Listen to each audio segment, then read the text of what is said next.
Welcome to Maxim EQ, where we explore the commonsensical through individual interpretation. At a time when the profound is too often reduced to cheap memes and goofy bumper stickers, we head in the opposite direction, digging deeper to examine the commonalities and differences in our perceptions around a particular adage. In each episode, we'll discuss our guest's take on a thought-provoking maxim designed to promote self-reflection and personal growth. For us, but hopefully for you as well. Today's episode marks a meaningful milestone for Mike and me as we wrap up Season 1 of Maxim EQ. To reflect on that season, we've invited a listener who's thoughtfully engaged with the show and shared feedback along the way, Phil Bergren. We spend this conversation revisiting some of his favorite moments from Season 1 and seeing where that reflection leads. What began as a simple creative ritual we valued personally has resonated more widely than we expected, and we're genuinely grateful for that. So let's look back with Phil and then turn our attention towards Season 2. Thanks for being here. Now, Maxim EQ with Sam Wall and me, Mike Baumer.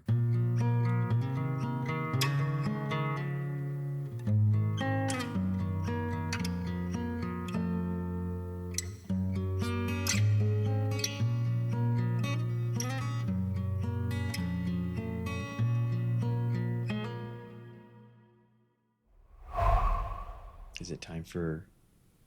It's time for Maxim EQ.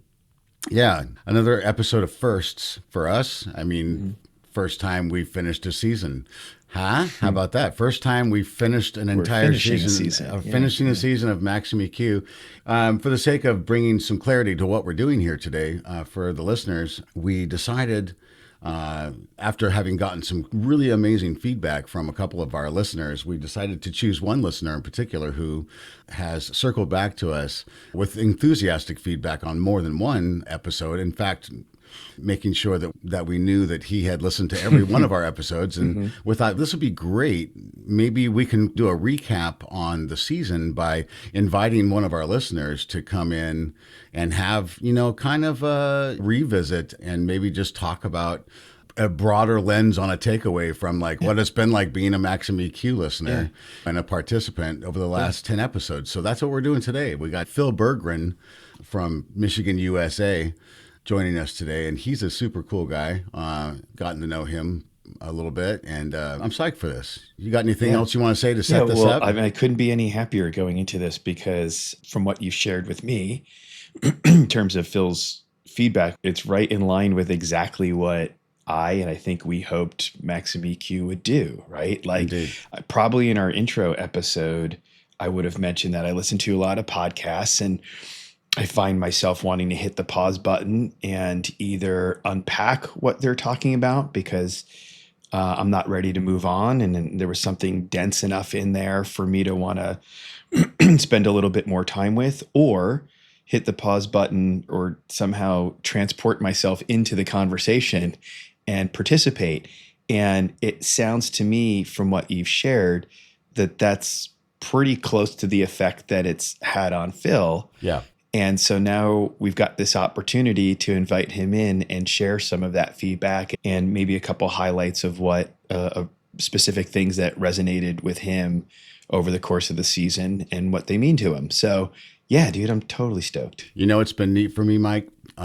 You and I are the kind of guys, because we're both musicians, because we're both film buffs from, our perspective era of film exposure. We're both around the same age of oldness.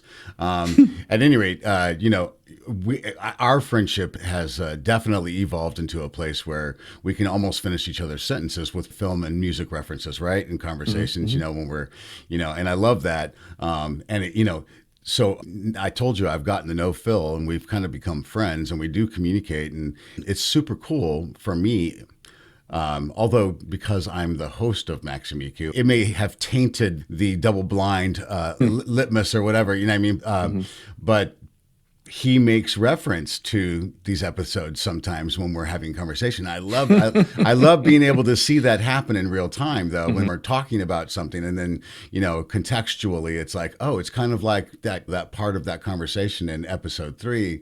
You know what I mean? Whatever. Wow. And so so it's neat to see to see that, there is some efficacy to the frame of mind that conversations like this put people in, and it has a lasting effect, and I love that. Not only did this have the intended effect on at least one, and I know of a few also people, but we've become a point of reference.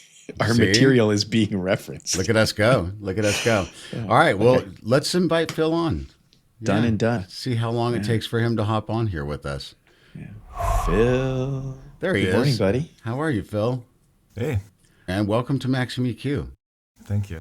It is so nice to have you. Lovely to be here. So, Mike and I were just kind of chatting about, you and I have met and become friends here in the greater Grand Rapids, Michigan area, which is cool. But, kind of simultaneously as you were a Maxim EQ listener and someone giving us feedback on the season 1 episodes. And we just thought it would be a really cool idea as a wrap up for the season to have one of our favorite people come back and help us just kind of revisit the season and talk a little bit about being a listener of Maxim EQ. How has this experience been for you? I mean, how do you want to approach this episode today? What do you think? How do you want to do this? Yeah. So I was thinking about it. I thought it might be nice to start with just kind of like maxims in general, like definitions. What does it mean? So maxims are like these adages or these like truths. It's about like collective culture, right? And what you guys are doing is really about like defining that collective culture. We have all these proverbial phrases, and you're talking about like, what does it mean to you and what does it mean to me and where do we see it? So it gets into like that interconnectedness. And then there's a thread that ties into like law and metaphysics and stuff that I thought we could get into. And then I really thought about like 3 episodes that we could really kind of focus on for like the main points. So empathy is mutually beneficial. Welcome the noise, it might carry the signal, and don't let what you can't do interfere with what you can do. Interesting. Yeah, great. Cool. Yeah, I love it.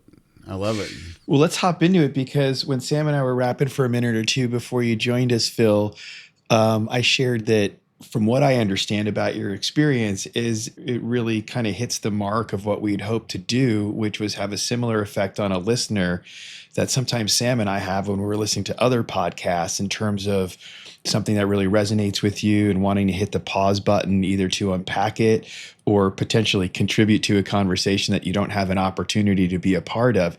So I don't know if you want to do it sequentially or in order of which ones you like the most. I think just like on that first point that you had, one of the things that I really like about listening to you guys is it's something like I'm not like an avid podcast listener. The content that I consume is almost entirely music, right? And this is kind of like a new thing for me. And it's a conversation that I don't hear anywhere else. Like I spend a lot of time working for money with people that are using like marketing lingo, synergies and whatever, right? And I was talking to my wife last night about this. This kind of takes me back to like being in an educational setting where it's about ideas. It's not about like how fast can we get something done or like what is the deliverable at the end of this. It's about the journey, and that is just really cool. It's really nice for me to have that, just a completely different way of thinking about it, like where the end is not what's important. It's about like the connections. And one of the reasons why we decided to do a guest as opposed to just Mike and I gabbing at each other and recording those conversations, was obviously when you bring another person into a space, the alchemy changes. It becomes a totally different paradigm. The more kind of inputs or, the more participants are present. And I think that as a listener, I know that when I'm listening to podcasts, especially like, we're big fans of Tetragrammaton, for example. And I think that the interview style, even though it is an interview, is more conversational. That seems to be his default style. And it was always my experience listening to those podcasts that I was kind of in the middle of it or part of it. You know what I mean? Like I was able to follow along my own internal narrative with their conversation. And I thought, wouldn't it be cool if we could literally kind of like make that happen, kind of create flow with a new person each time who's not here to sell a book or not here to sell a record or promote a film or whatever, who's literally just here to enter into a flow space with us on an interesting topic, So, yeah.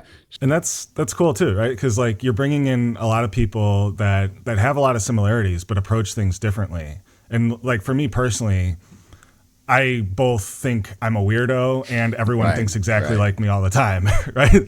And it's cool to see kind of like the poles, and it's not even poles. It's just like you get three different perspectives that are all coming kind of from the same place, but approaching it differently. And it's interesting. You're, again, not to go back to the origin, but you really are speaking to it, and that freaks me out because the idea behind choosing these phrases or maxims or adages or whatever you want to say was that they were general enough that they could have meaning to almost anybody, but also just abstract enough to create the space for what you were just talking about, right? So common enough that we could all get together and talk about it, but I wouldn't go as far as to say cryptic, and that's why I go with just abstract enough to allow it to mean something a little bit different to everybody and bring that point of view to the conversation. And then obviously, because it's a real-time interactive conversation, it can just go off in any direction from there. So that also feels like a good setup to invite you to hop into an episode and just share your experience about it with us, if you don't mind. If I can steer you here, if you don't mind me steering you a little bit more, I would like to ask, steer away. Of the first 10 episodes, what was Phil Bergren's favorite and why? I just think that'd be a really fun place to start. So I'd probably say welcome the noise. It might carry the signal. And for me, it's like all of your guests are wonderful, but it's very much like a jumping off point for me to think about like what's my perspective on this and how does this reach me and what can I learn from what's what's being conveyed. And like the noise for me is it really spoke to me. Like I work in a world with a lot of chaos, right? And like chaos and noise can often be synonyms. And if you avoid that, you don't see the patterns that exist within it. What I really think is cool is like everything is noisy, everything is complicated, and being able to focus and filter out like what you aren't ready for, or what you're not interested at that one moment, to find like singular meaning or purpose or some continuity is really interesting. And then there's like the music analogy too with that, where like I really like dissonance and finding beauty in that, and improvisation, and just like all of these atoms and molecules bouncing off each other to coalesce and form something that's going to be slightly different every time, but always the same. It's what the cool thing about these maxims and these adages, like pick any one of them, right? Like you start talking about it and it becomes this like universal idea that connects to everything else. There's topical connectivity so I don't between know, almost every one of them, right? Because it's human and it's, I love that too. I want to back up to, kind of where you were at with filters and talking about how we filter noise. And we talked about that a little bit in that episode with Lisa Mosca. That was an amazing moment. It was one of the things, one of my biggest takeaways from that conversation and that episode that I've gone back and kind of given some more depth of thought to, and been really, it's kind of become part of my consciousness, is bringing intentionality, having a broader awareness of how you are filtering the noise that life in the world brings at you, and being intentional about what you're filtering with, what your filter is, whether your filter is an ego-based kind of presence, or whether your filter is something that's intentionally and fundamentally spiritually seeking. Or do you understand what I'm trying to articulate here? I don't know. Do you have like an example? We all have kind of a resting filtration system, right? The way that we kind of interact consciously with life, society, whatever. And we set a gate and we decide what crosses it, right? Yeah. And I feel like some people who are more involved in mindfulness practices have have learned ways to be more intentional about how they're receiving the inputs of life, and literally, engaging in physical practices each day, like whether it's meditation or a yoga practice or Tai Chi or something that kind of, gives your ego a break and kind of brings you into a more heightened state of consciousness in your physicality, and just brings more organization to how you're receiving input and how you're acknowledging input, and whether or not you're personalizing those acknowledgments or you're just kind of letting them flow past and be inconsequential, all of those kinds of things, but I feel like in a broader sense, like just our spirit and the way that we kind of intend to or set in our mind that we're going to engage with the world is also partly a filter, right? So like, it's easy for us sometimes to by default be victimized constantly. That's kind of an ego-based thing. And, and I think it's important to wake up each day, for example, and think to myself, you know what? Everything that's happening in the world is not about me.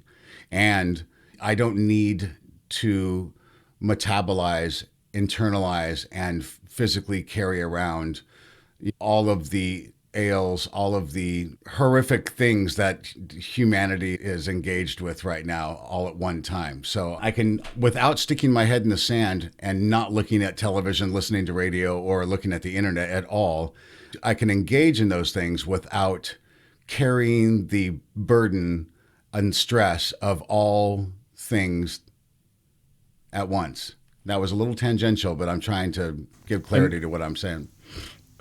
So, well, I just wanted to reference something that you started with, Phil, which was you pointed out that there's noise in everything. It's like it's unavoidable, that the chaos is noise and all this kind of stuff. And what I took away when you were talking about that was, hey, look, it's going to happen anyway. So, and this goes back to the welcome part of it. So if you're not welcoming it, or you're not willing to participate in it, you probably won't develop the skills to pull the value out of it, to pull the signal out of it. And so for fear of like going to a place of productivity, right? It's like that felt like a really constructive, healthy way to not only acknowledge that it exists, but to actually do something constructive with it. And that goes back to one of these other themes that I feel like keeps coming up in some of these episodes, is the idea of agency, right? It's almost like by welcoming it, you're involving yourself in the process, which probably helps you develop the skill to do it well. And then because you've developed that skill, you have more control over what you're taking away from it and the value that it might have to you. Yeah. I think that like to tie maybe both of those kind of concepts of agency, and Sam, what I was picking up from you is a lot about mindfulness, which I think is critical. And that's really, I think, it enables you to experience things without judgment. Judgment is, I think, where you really get hung up, right? When you have to have an opinion and like a moral like perspective on everything that's happening to you, that's exhausting. But to just have it come through you enables you to not focus on any one thing, but just kind of like see the horizon, right? And that I think also enables you to pattern spot, because you're not focused on any one thing or any particular thing that's coming in. You get to absorb and see that like kind of recurrence, which like back to the music side, like I love improvisational music, and I love playing it. I love listening to it. I love when other people are like, what is going on? Like, where are they going? And then it comes back on a one and you're like, oh yeah.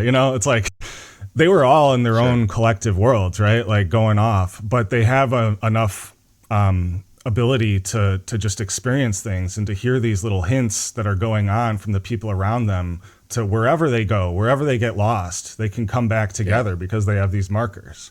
And I think that's really cool. And that's one of the things that I think really separates people that are able to like do big things versus that are more like smaller focused or like singularly focused, is the more you're able to absorb, the more like vastness of like inputs you're able to see and to have seen, the easier it's going to be for you to find those patterns and to apply them in other situations. Whereas if you're very focused on like everything that comes in has to be dealt with and judged and whatever, I think you get lost in two that. anecdotes to extrapolate on what you were just saying, Phil.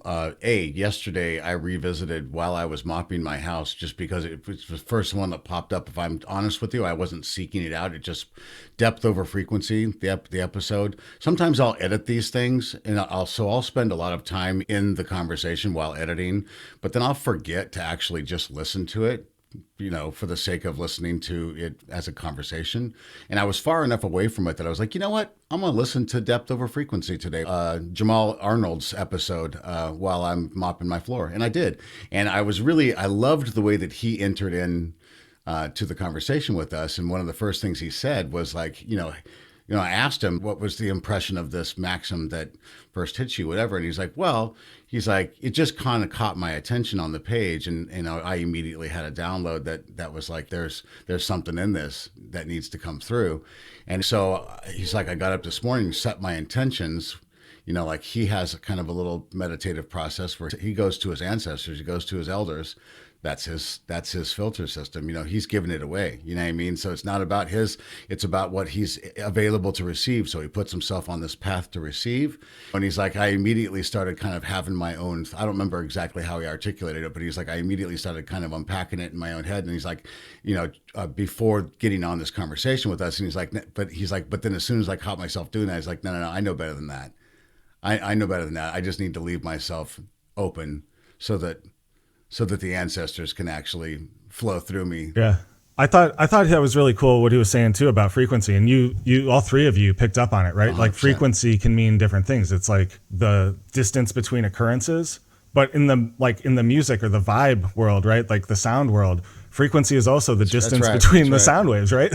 So it's like no matter what, we're like this same concept, just it's kind of universal, right? It permeates everything. I love that the initial entry point here for us was the Welcome the Noise episode, because of all episodes, I remember while we were having that conversation with Lisa, in my mind, I kept making reference to so many of these other Maxims and having that thought of like, wow, these are all so universally like. Yeah, they all flow together. Yeah, and one of the things I really liked about that episode, I have no interest in being a contrarian, right? But we do hear a lot about filter out the noise, man, filter out the noise, And I feel like everything that the three of us just talked about and in that episode with Lisa was like, well, there's a value to that and to the process and to including it as part of the process, because to your point earlier, Phil, there ain't no getting away from it.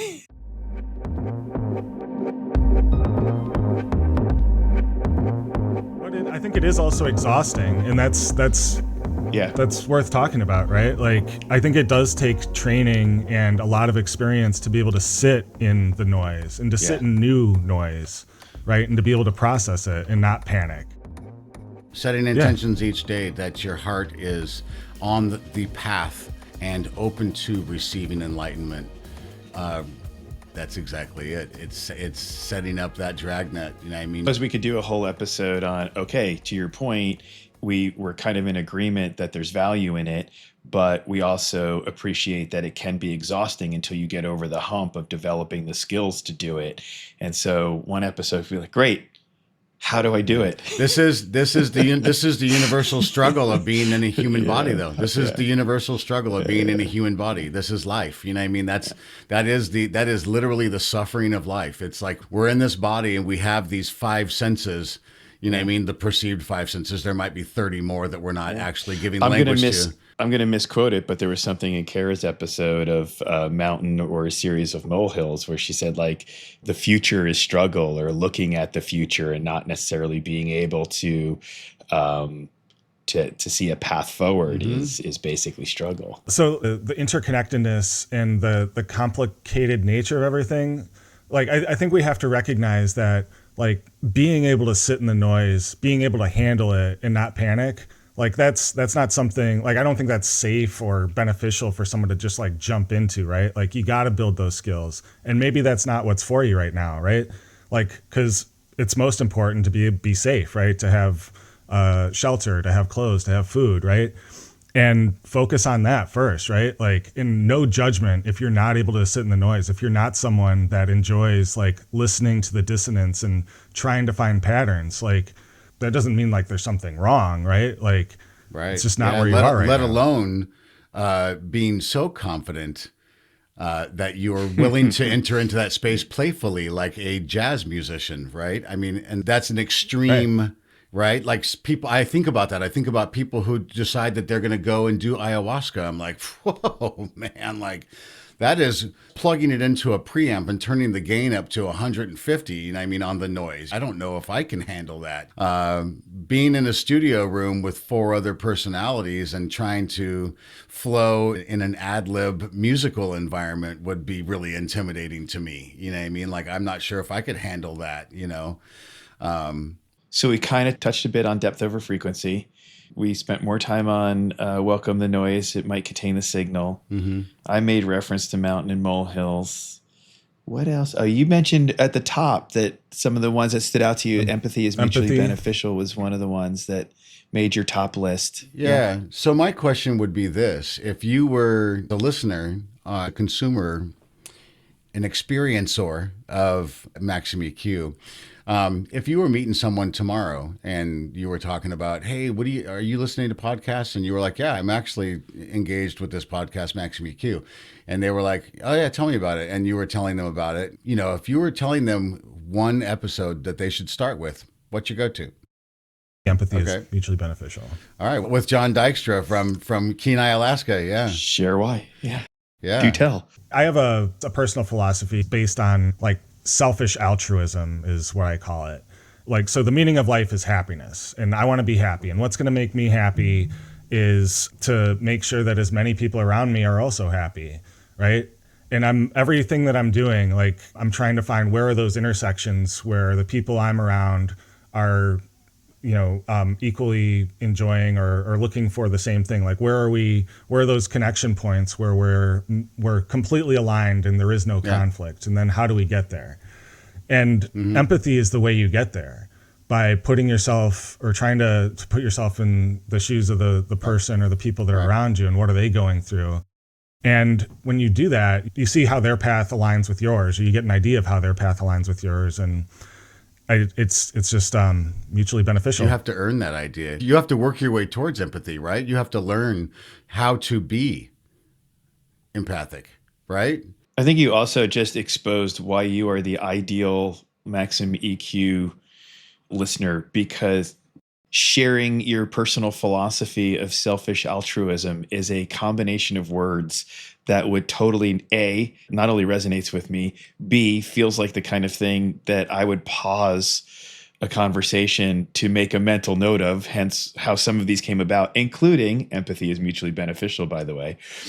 And I'm like, yeah, dude, that is an episode. Yeah. Because it feels like it's at odds with itself, selfish and altruistic, and it's not. Maybe you've said all there is to say about it, and maybe the point of this is to not over explain it and let other listeners to this episode unpack it for themselves. But we can edit it out. So I'm down if you want to expand on that at all. So I hesitate to actually tell people about that sometimes. So like there's this competing kind of philosophy that came out of like Silicon Valley, tech bros, crypto, whatever, called hedonistic altruism, I think. And I don't want to be associated with that. That's not my thing.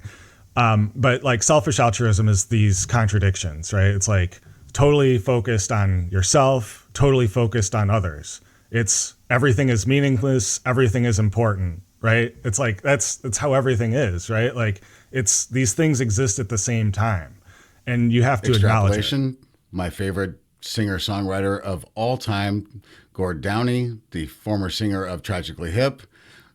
We live to survive our paradoxes. One of my favorite lyrical quotes from him. But go ahead, keep going. Yeah. So like, and exactly, right? So if I'm trying to think about happiness, and I landed on happiness being like the thing to shoot for. I read a book by the Dalai Lama when I was in college or something. And he's someone who gets asked a lot, like, what's the meaning of life? And his response is happiness. So that feels as good as any, right? Like I want to be happy. And when I'm thinking about like what makes me the most happy, I genuinely love helping people. I love helping people realize something that they hadn't before, or helping them do something that they couldn't do, even if it's like putting up a Christmas tree for someone, right? That brings me joy. And it helps them feel joy too, right? So it's like this, in the corporate world, we would call that a flywheel, where it like perpetuates itself. Now let's unpack that. Like, I'm a substance abuser. I'm an addict, right? I love serotonin. I love chemical treats. I love tasty treats. You know what I mean? And that's real talk here. That kind of altruism literally has been proven, literally increases your squirts, your serotonin squirts, right? You know, it really is a scientifically proven shot of liquid happiness, right? In your neuropaths, right? All right. I mean, this is just a 100%. rewording of how I came to empathy is mutually beneficial. I mean, it literally just hit me one day while I was taking a walk and listening to a podcast. I'm not taking credit for it necessarily. I don't know, as a combination of words, but that's how I got to selfish altruism. Was that like, it did two things for me. One, I realized I was happiest when I was making space for other people and supporting them however I could. And then the other part about it was I realized that maybe this isn't in those words, but it was part of the process for me, which is I recognize that at the same time that I recognize that letting go of some prejudging, letting go of some real-time judgment, the more I cleared out some of the negativity of those things, the more space it created to let the other stuff come in. And so that led to me being able to be more regularly empathetic. And then that led to, now we're getting to the flywheel thing a little bit, right? So, yeah. So, you know, in observation of that, and the fact that I resonate with that strongly, you know, I love the transparency and vulnerability in talking about that out loud, because I know that is kind of paradoxical, and it is something that, you know, other people bring judgment to who don't quite understand how or why you're approaching that with such honesty, right? You know, more recently, I think one of the most painful things for me to learn to remove myself from, and I'm bringing this up because it's poignant and it's current, but like watching, you know, people perpetrate violence and harm on others in order to gain power, in order to bolster their position in their political role, or in their, you know, their tiny little officer role, their deputized role, whatever gets them off, you know what I mean? But watching people do that, these people are digging a hole. They are disabling themselves from having joy, from having that serotonin hit that we're talking about. They are creating static death for themselves. And I'm looking at that, I'm thinking, whether you call that karma, whatever you want to call that, it's on the opposite side of what we're discussing here. So like, I think that's like the inverse flywheel, right? When I see that, I mean, not to get like political or anything, but when I see like the government shooting citizens in the head, like killing people on the street, and like the situation that we're in, like, I want to fucking strangle these people, right? Like, I don't want them to ever be able to do this. And I feel so bad that they feel like this is the thing that they need to be doing, that they feel like this is the thing that enables them to be happy, or that's going to lead to joy for them. Right? Like, that's what we need to fix. For me personally, and I own this, it goes to the extent of like that I am probably more safely labeled as a socialist, because it's the only thing that really resonates and, you know, with what we're discussing, you know what I mean? And to me, it's fundamental, you know, to being a more fulfilled and happier human being, you know, to be competitive, to be in opposition of, and in a state, or in a mode of opposition, or in a mode of competition all the time, to me does not resonate with my addiction to the serotonin. But like, if you could just do drugs all day with no negative consequences, of course, I would sign up for that, right? But you don't do that because you see the negative consequences, right? Like, it's not actually bringing you joy. You're able to see far enough ahead that like that short term, right? Like it's not worth 100%, man. This is a whole conversation that we could spend, you know, maybe not in this episode, just wrapping as people over because, first of all, there's lots of different kinds of people. Some people are very short-sighted. It's a day trader mentality, right? Like whatever gives me satisfaction in that moment, future be damned, the effect on other people be damned. I don't know that I want to spend my time and energy understanding people who have that approach and take that approach. So I think like we can tie it back to exactly this, to the flywheel and to the contradictions of life, right? Like, cause like you're talking about like day trader mentality. That's good. Like that's a good mentality to think one day at a time. What am I doing today? Be in the moment, right? But it's also good and it's super critical to think long term, right? Like you can't have one without the other. And when you focus on one without the other, when you don't see the poles or the extremes, that's where the imbalance comes into play. You get focused on imbalanced truth, right? And then the other thing, like we were talking about earlier, I think the viral nature of knowledge. Like when the more knowledge that you have, the more the knowledge that you acquire, the more in depth you get, you see that everywhere, right? Like the more expertise you get, you see the analogies. And with true knowledge, like with accurate information as well as false information. And everything is true, everything is false. So like you can see this anywhere. I just was reading about the Epstein files today, unfortunately, right? Like I know that everything in there is awful, and I know that some of it's true, some of it's false, some of it is made up maliciously, some of it is made up honestly, or like an innocent misremembering, right? And depending on where you are, there's something there for you to say, see, I was right. I was right. Dude. And it doesn't matter being right, you know?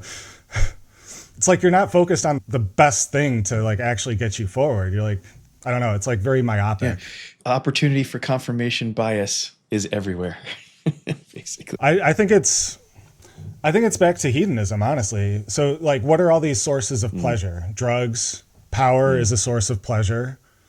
Being altruistic is a source of pleasure, right? Like being comfortable and sheltered is a source of pleasure. Power is a very big source of pleasure, right? Like if you are able to do something that you perceive nobody else is able to do, or that other people aren't able to do, right? Like that separates you. So I think that is a big thing. It's like that pursuit of power and like how many things can I move at one time? You see that kind of selfish altruism show up even in philanthropy. Ultimately, when you see somebody sharing vast amounts of wealth with people in need, it's not necessarily always the most responsible distribution of wealth. It's serving someone's selfish altruism, definitely, you know what I mean? And in some cases, it's even at a more sophisticated level, the controlling or hoarding of wealth resources too.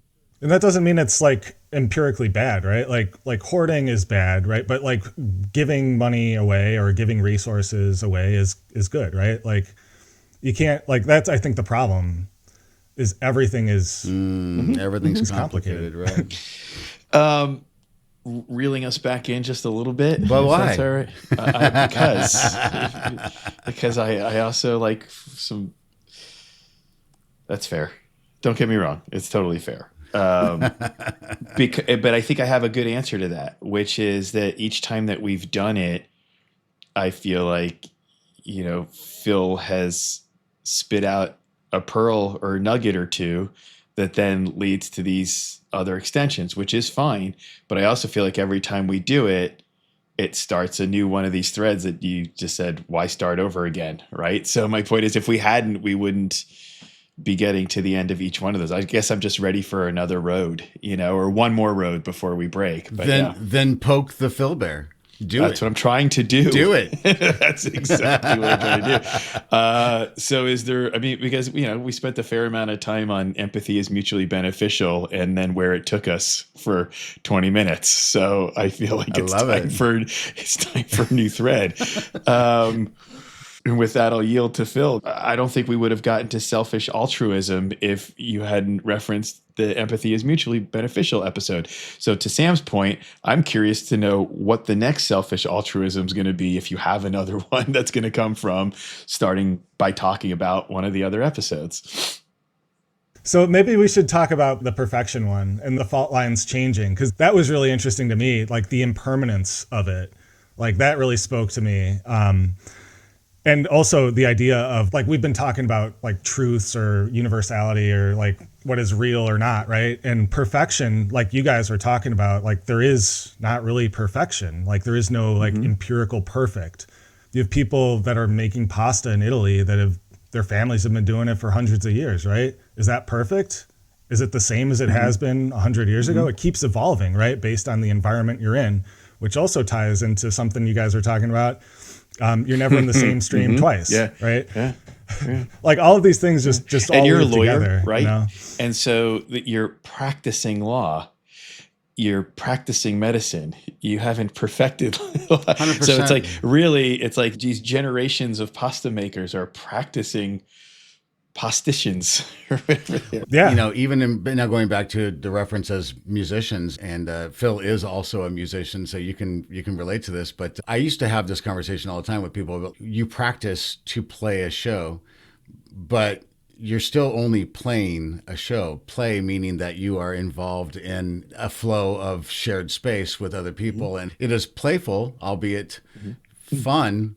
But you know, it's also impermanent, and it is something that is temporary, and that you enter into at your own risk, and you play it out, and you're playing with the other people, the audience. There's an exchange of energy with an audience now, and that's part of the play, right? I love that word, and I love the observation of impermanence and how kind of sacred that is for us. We do that same thing in collective prayer when we go to church together. We involve all these souls, all these bodies in one space, so that we can have an interaction of energy and shared meditation and mantra and all that kind of stuff. It's powerful and it's palpable. Going back to you making reference initially in this segment to perfect as a fault and fault lines change, that's an excerpt from a lyric from a popular REM song from Life's Rich Pageants, a song titled I Believe. And I love that Mike picked that. That's one of my favorite all-time REM songs. But in the context of that lyric, I feel like I just want to encourage anyone who's listening to us right now to go listen to that song. It's on Life's Rich Pageants. It's called I Believe. Knowing that we're getting close to wrapping this up, and as a listener, you would know, Phil, that Sam is typically the one who takes the lead on starting to summarize. But I'm not going to wrap us up in a summary of this conversation, but I do want to take us back to something that you mentioned at the very beginning, which is that you're not a huge consumer of podcasts, but you are a huge consumer of music. I'm assuming some instrumental and some with lyrics. When you are reacting to music, do you find yourself reacting equally to lyrics and to the music? Or right, there we go. So just the music. And so what I wanted to ask is, like, you've got these two input sources now, one that you're thoroughly immersed in the form of music, and one that you dabble in the form of listening to conversations in a podcast. There's no real question there. Just speak to it, whether there's a comparison. Tell me how music resonates with you that might have something in common with how the feedback that you've had about these episodes has had an effect on you. Is there commonality there? Are there differences there? Just to use this as a subject for tickling you, so to speak. It's similar things, but it's coming in different delivery methods. Yeah, 100%. Yeah. And it's funny, Sam and I were joking about this. Sam, I think, is very much a lyrics person when listening to music. And I, until fairly recently, I didn't listen to lyrics at all. I couldn't tell you, like, I couldn't sing along with my favorite songs. Like, I'm a huge Nirvana fan, and like, I mean, maybe that's a bad example given, you know, his dictation, but like, I couldn't tell you like basically any lyrics. What I hear is like the melody, and I hear the tone, and it even impacts like non-music interactions. I am best at absorbing information and connecting when I'm in person, looking at someone, able to hear them, able to see them, right? Like in the same room. And then the more removed I get from that, the less interest I have and ability I have to actually deal with that and feel and actually trust that I understand the message, like the communication. I know it's extremely frustrating for most people that I work with and interact with. If you talk to me one-on-one, I'm in it. If you send me an email, my likelihood of responding is like 30% maybe. text, it's not super high either. And it's like, it's not intentional, and I'm not trying to like make excuses for it, because it's something that I am trying to work on, being more responsive and more accountable. But it's like, it takes so much more effort for me to respond to a text message than to like an in-person on the street, like conversation. So I don't know. I think that is about like the sound versus the words. Like when I'm reading, I think I have to hear it. Like I almost like read it out loud to myself. Like there has to be a cadence to it. And also like a theme. I'm always looking for like, how does one thing connect to the next, which is kind of like an album mentality. You know, like one thing leads to the next. You look for patterns. And so, yeah. Yes. I love it. I love it. What about you? Interesting question. Here's the thing. Growing up, I'm kind of a late bloomer. I wasn't tuned into the meaning of lyrics until much later on multiple levels, even in the super explicit storytelling kind of side of things, the semi-abstract, and then even the abstract. And so I wrote something down when you were talking about being a Nirvana fan and not necessarily being tuned into the lyrics. And yes, dictation is an issue with Kurt and that kind of thing. But the older I got and the more mature that I got and the more sophisticated that I got, and my sophisticated in the context of the fact that not only am I barely a musician because I'm a drummer, I'm barely a musician because I'm a rock pop guy. Right? And like I try, to get into bop. I try to get into more sophisticated versions of the art form, but rock pop is my sweet spot, So, and the semi-abstract is my sweet spot, right? So the Beatles are my Bible, and if I had to choose between Paul and John, I would choose John every time, right? Just in terms of the imagery, the semi-abstractness to it. So when you said Kurt and like listen your Nirvana and listening to lyrics, one of my favorite lines is sunburn, freeze or burn. I just love the idea of sunburn, freeze or burn, right? It's just like, I'm done. I'm good. Like if I hear it on the radio, I'm all set for half an hour. Just commenting, you picked out a lyric that is contradictory and the same. The effect. Right? Like that's what we've been talking about. And it's just, I just love the play, right? I love wordplay in lyrics. Yeah. And it's hard to know sometimes when and now I'm really risking going down a rabbit hole with Sam, that if I'm listening to Elliott Smith, I can't figure out, and I don't spend time trying to because it doesn't matter. But to answer your question, I don't know if I'm reacting to the lyrics, if I'm reacting to the music, or if I'm reacting to the performance and how emotive the communication is. Because at the end of the day, like the pasta, it's just like I just get to experience it in its totality. But as a musician and somebody who's inside the art form a little bit, I'm curious. Like I'll sit there and I'll be like welled up listening to either or, and I'm just like, what is it? Is it the performance? Is it the lyrics? Is it the chord progression? I don't know. It's just the whole thing. This is a perfect place that I'd like to contribute right in this particular place, because, words are so powerful. And even in the summation of this observation, you brought up the word trust just a few minutes ago. And we were talking about perfect is a fault and fault lines change, and how that kind of provoked this tangent. And I feel like trust is such a powerful and encompassing word. Believe is such a powerful and encompassing word. It means so many things. And this lyric comes in the context of some really interesting wordplay. I think Michael Stipe is a genius personally. And I just want to read. It says, when I was young and give and take and foolish, said my fool awake. When I was young and fever fell, my spirit, I will not tell, you're on your honor, on your honor. Trust in your calling, make sure your calling's true. Think of others, the others think of you. Silly rule, golden rules make practice. Practice makes perfect, perfect is a fault, and fault lines change. I believe my humor's wearing thin, and change is what I believe in. I love how powerful words like belief and trust and observation and making space for the on highness of all of that. You know what I mean? I think so. Like right before the adage that you pulled out, it was about like rules and the golden whatever, right? Changing and pushing back against like rules that don't make sense. And I think that's really powerful too. Again, like this feels like an outsider perspective where I see the rules, they don't make sense. I'm not beholden to them, right? And this is not perfection. And by the way, these rules are constantly changing. Your idea of perfection is constantly changing. There is no idea, there is no perfection. Golden right? words make practice. That's it. Ashe. Yeah. I love it. Ashe. I love it, man. Hey, so listen, we are going to wrap because we could literally do this all day.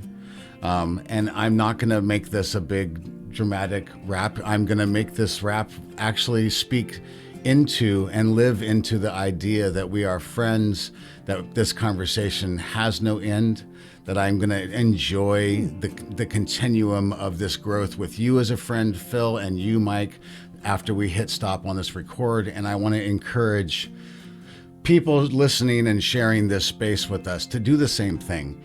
Take this mode into your life, into your relationships, and into the rest of your day. Yeah, good stuff.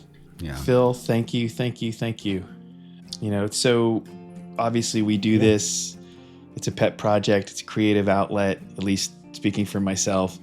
And when Sam shared your initial feedback to that, I think it was that particular episode. I think it was Perfect as a Fault Lines Change might be the first one that he told me you had listened to and kind of shared your experience of listening to it with him. I was just like, what? Awesome.